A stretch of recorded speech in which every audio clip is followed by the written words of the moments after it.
Vous savez, nous sommes les premiers à nous plaindre lorsque nous lançons un projet que les membres de notre communauté ne nous soutiennent pas, les gens ne nous soutiennent pas, ils ne partagent pas notre idée, ils ne partagent pas nos produits, nos services avec leurs proches.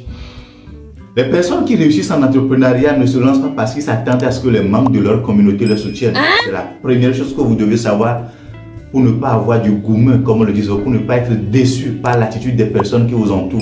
Vous connaissez certainement l'adage « Nul n'est prophète chez soi ». Nul n'est prophète chez soi. Si vous avez décidé de vous lancer dans l'entrepreneuriat, c'est que vous avez identifié un problème qui a été mal solutionné, ou bien la solution n'est pas à votre goût, ou bien vous voyez que ce n'est pas totalement satisfaisant la solution qu'on vous apporte, et c'est pour cette raison que vous vous lancez. Et donc on ne se lance pas pour être ou bien pour se faire aimer par les personnes qui nous entourent. Et c'est se vacciner de l'attitude justement des membres peut-être de votre communauté, que de partir du principe que vous vous lancez parce que vous avez une solution à apporter. Vous êtes en train de regarder cette vidéo via Facebook, via YouTube, via TikTok et que sais-je encore. Vous n'allez pas me convaincre que vous vous êtes inscrit sur cette plateforme parce que vous voulez soutenir le promoteur. Non, loin de là. Vous vous êtes inscrit parce que vous avez le besoin. Donc la personne qui a créé la plateforme, il ne s'attend pas à ce que tu lui démontres son amour en t'inscrivant sur la plateforme. La vérité, c'est que votre communauté ne vous soutiendra que lorsque vous avez réussi. Je ne sais pas si vous comprenez. C'est-à-dire que il va falloir réussir, il va falloir ne plus avoir besoin d'eux. Et c'est en ce moment-là, en fait, qu'ils vont faire la promotion de vos produits, de vos services. Ils vont clamer sur tous les toits qui vous aiment, que vous avez été quelqu'un en qui ils avaient confiance, qui savaient que vous alliez réussir, que vous avez tout leur... Ils viendront vous témoigner en réalité leur soutien. Mais ça serait, je ne dirais pas que ça serait trop tard, mais ça sera un moment où vous avez le moins besoin. Je ne sais pas si vous voyez. Mais il y a également un aspect très important dans l'attitude des personnes qui se lancent dans les projets, dans l'entrepreneuriat de manière générale, que j'aimerais dénoncer dans cette vidéo. Lorsque nous commençons par gravir les échelons, par monter les escaliers du succès, on a l'impression qu'on se gonfle parfois de torse, on sort les gonds comme quelqu'un le dirait. Et on veut prouver en fait aux autres qu'on n'a plus besoin d'eux. Vous savez, vous n'avez pas besoin d'avoir une attitude négative envers quelqu'un qui ne vous a pas apporté son soutien à un moment donné de votre vie. Non, vous n'avez pas besoin de le faire. Vous n'avez pas besoin de devenir une personne mauvaise, de dénaturer votre personnalité parce que vous avez envie de donner leçon à quelqu'un qui ne vous a pas apporté son soutien au moment où vous aviez le plus besoin de lui. Et sachez que très souvent, les gens ont leur réputation à protéger. Donc si votre produit ou votre service n'est pas de qualité, ils ne vont pas tenir leur image en vous recommandant à leurs proches. Parce que quand la prestation est bonne, quand le service il est bon, même si on ne prend pas souvent la peine de vous dire directement qu'on a apprécié, on remercie souvent la personne qui nous a recommandé. On remercie souvent la personne qui nous a parlé de vous. Et donc, les gens ont envie de protéger leur image. C'est pour cette raison que si votre produit est d'une piètre qualité, ils ne vont pas vous recommander. Et quand c'est bon, vous n'avez même pas besoin de les encourager, de vous recommander. Je voudrais signaler dans cette vidéo l'attitude des personnes qui gèrent les plateformes de paiement en ligne en Afrique. Lorsque vous lancez un produit, par exemple, en ligne, un produit digital, comme on le dit souvent, que ce soit la vente peut-être des clés USB, la vente de... À partir du moment où vous vous lancez dans le e-commerce, vous avez besoin de ce qu'on appelle un processeur de paiement. Toutes les plateformes qui sont basées par exemple aux États-Unis, en Europe et autres, on utilise généralement deux processeurs de paiement, PayPal et Stripe. Donc à chaque fois que quelqu'un se lance dans le e-commerce, dans le dropshipping, il utilise soit PayPal, soit Stripe. Mais aujourd'hui, ce ne sont pas des plateformes qui sont ouvertes aux Africains. Et toutes les personnes que vous connaissez en Afrique et qui utilisent ces plateformes ont dû créer ce qu'on appelle souvent une société offshore. Une société que vous domiciliez dans un pays autre que celui dans lequel vous résidez et dans lequel on accepte ces deux processeurs de paiement. Généralement, c'est au Royaume-Uni ou aux États-Unis ou en Lettonie. Il y a tellement de pays en fait qui offrent justement la possibilité à des entrepreneurs de par le monde de créer en fait et domicilier chez eux ce qu'on appelle une société offshore. Et aujourd'hui en Afrique, il y a des services en fait de paiement en ligne qui ont commencé par être développés et nous apprécions cela, nous louons cela. Donc des services qui intègrent d'ailleurs même les moyens de paiement locaux. Chez nous ici au Togo par exemple, il y a des services qui offrent justement le paiement via T-Money, via Flouz. Et dans les autres pays, que ce soit le Bénin, le Togo, le Cameroun, le Nigeria, la Côte d'Ivoire, le Sénégal, le Mali, tous ces pays aujourd'hui, en fait, on a des plateformes qui sont en train d'être développées pour aider à ce que la communauté, du moment où nous n'avons pas accès ni aux cartes bancaires, ni aux processus de paiement internationaux comme PayPal ou bien comme Stripe, on a aujourd'hui au moins la possibilité d'acheter des produits ou des services en ligne via les paiements mobiles. Mais l'attitude des personnes qui gèrent ces plateformes laisse à désirer. Samedi le 3 août prochain, nous allons lancer une plateforme qui va révolutionner l'univers du freelancing en Afrique. Ce sera une plateforme qui va mettre en relation les talents d'Afrique avec la diaspora et le monde entier. Ce qui voudrait dire que peu importe le domaine dans lequel vous êtes aujourd'hui, peu importe votre expertise, vous avez aujourd'hui la possibilité, grâce à cette plateforme, de trouver des clients partout dans le monde et de vous faire payer directement via la plateforme. Mais pour une telle plateforme, nous avons besoin d'un processeur de paiement, un moyen par lequel les gens vont pouvoir, après avoir exécuté leur travail, recevoir le paiement de la part de leurs clients, que ce soit à New Delhi, que ce soit aux États-Unis, que ce soit au Royaume-Uni, que ce soit en France ou un peu partout. Mais quel est le processeur de paiement que nous devons utiliser?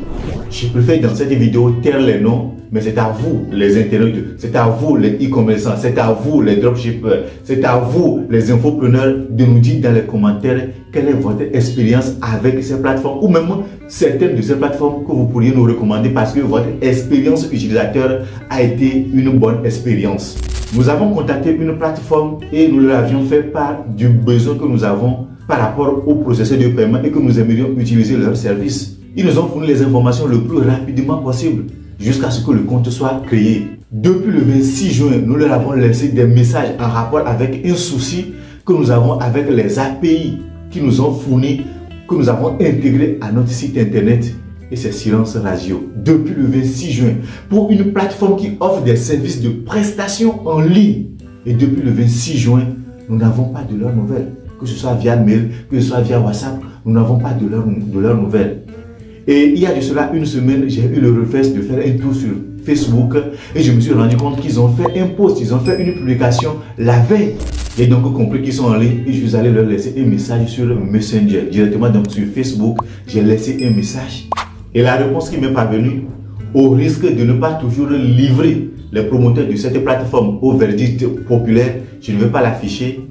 Mais ce n'est pas du tout intéressant. Je leur ai tout simplement dit que depuis le 26 juin, j'ai laissé des messages sans réponse sur WhatsApp. J'ai même fait des captures d'écran que je leur ai envoyées par rapport aux messages que j'ai laissés, mais sans nouvelles depuis le 26 juin.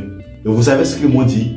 Bonjour, le contact sur lequel vous avez écrit n'est pas le seul contact du support de la plateforme. Je ne sais pas si vous avez compris. Parce que pour eux, si j'ai essayé de les contacter avec tel numéro, et qui ne répondent pas, c'est pas à eux de s'excuser, c'est à moi de chercher un autre moyen de rentrer en contact avec eux. Et pourtant, c'est sur ce numéro que j'ai écrit avec eux, c'est sur ce numéro qu'ils m'ont fourni toutes les informations, c'est sur ce numéro que j'ai fourni également tous les documents servant à activer mon compte.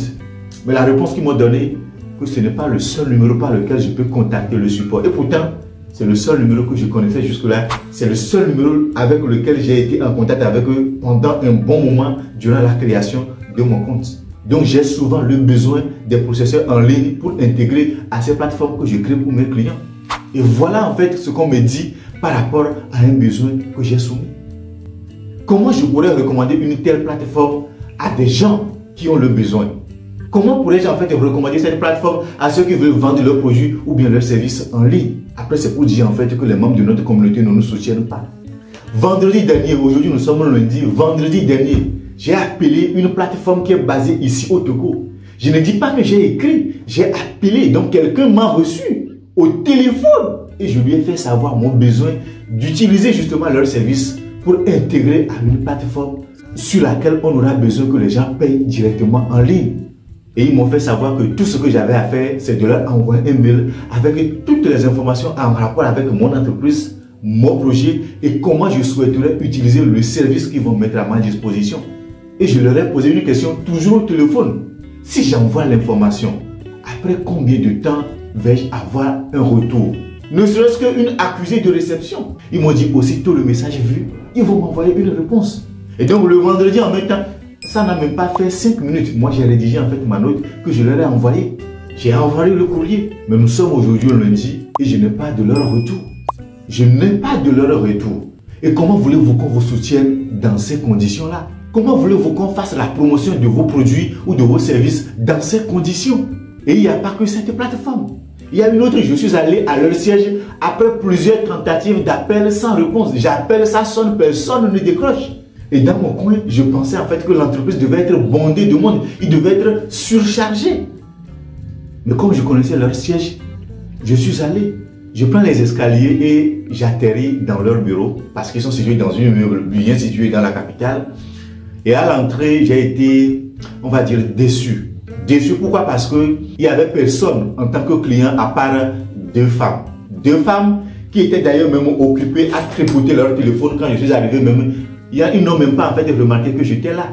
Donc j'ai fait quelques minutes, le temps que quelqu'un en fait voit, je dirais même peut-être l'ombre de quelqu'un et puis il se tourne et puis il dit « Bonne arrivée messieurs ». Je leur ai fait comprendre quand même que j'ai été déçu. J'ai été déçu parce que j'ai appelé plusieurs fois sur plusieurs jours et personne ne décroche. J'arrive et elle me dit tout simplement toutes nos excuses. En quoi est-ce que nous pouvons vous être utiles? Je lui ai fait part de mon inquiétude malgré moi et malheureusement, il n'y avait personne sur place pour solutionner mon problème.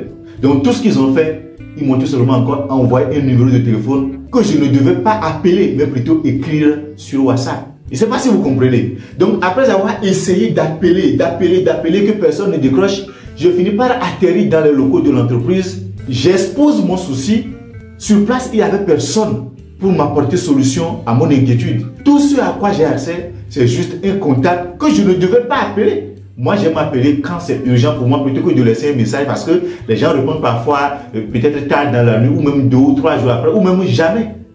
Mais on m'a dit, quand tu appelles, la personne ne va pas décrocher. Il faut laisser un message. J'ai pris mon mal en patience, je suis rentré et j'ai fini par laisser un message sur le contact. 3 jours après, je ne sais pas si vous comprenez, j'ai laissé un message, c'est 3 jours après que la personne me répond. J'ai pris soin d'exposer tout mon problème, les difficultés que j'ai eu à contacter la boîte et comment j'ai fait finalement pour atterrir dans leur bureau. Et à ma grande surprise, au lieu de trouver quelqu'un sur place pour apporter solution à mon problème, et voilà ce qu'on m'a dit. La personne a tout simplement répondu qu'il a bien lu en fait mon inquiétude, mais qu'il fallait en fait renvoyer cette inquiétude-là via mail. Il m'envoie encore un mail sur lequel je devais envoyer justement mon inquiétude. Dans ces conditions, est-ce que vous pensez sincèrement que nous les entrepreneurs, nous facilitons la tâche parfois à nos frères, à nos sœurs, aux membres de notre communauté de nous soutenir comme il se doit? Avec une telle expérience, comment pourrais-je recommander une telle plateforme aux personnes qui sont dans le besoin? C'est moi qui étais dans le besoin. J'ai quand même envoyé le mail malgré moi. Ça doit faire peut-être 1 mois aujourd'hui. Je n'ai pas eu de retour. Je n'ai pas eu de retour. Ça fait 1 mois dans ces conditions. Comment voulez-vous qu'on puisse vous soutenir? Comment voulez-vous qu'on puisse faire la promotion de vos produits ou bien de vos prestations? Et aujourd'hui, je remercie Dieu de ne pas m'être engagé avec ces plateformes. Pourquoi? Parce que, imaginez par exemple, moi je gère une plateforme de freelancing. Les gens exécutent leurs projets sur la plateforme et il faut qu'ils soient payés. Le client paye sur la plateforme, donc l'argent va sur le compte que nous avons créé auprès justement de l'entreprise qui gère les paiements. Et ça fait 1 mois, nous voulons faire un retard, nous avons un problème et on n'a pas de retour.